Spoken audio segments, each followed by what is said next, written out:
Guys, magandang gabi sa inyo. Nandito ako sa Barangay Suki. Ay, may laro kami.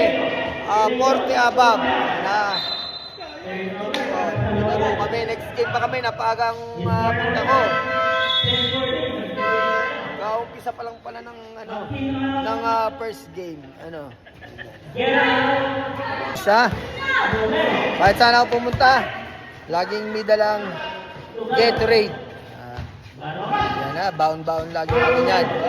Pang pamatid, uhaw, tsaka pang balik ng lakas. Okay nga mga kabasketballista mang yan, naghahanda na nga pala ako.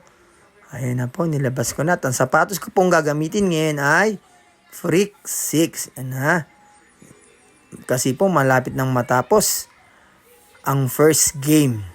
Nilagyan ko muna siya ng insole bago ko sinuot para komportable lalo sa paa. Okay na po. Siyempre, naglagay din po ako ng Pro Wrap.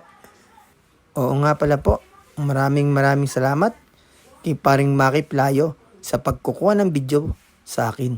Okay? Ang sunod ko naman pong ginawa, siyempre, ang wag niyong kakalimutan, ang mag-stretch. Yan na po, nag-stretching na po ako para po hindi mabigla pag naglaro. Yan po ang kailangan natin.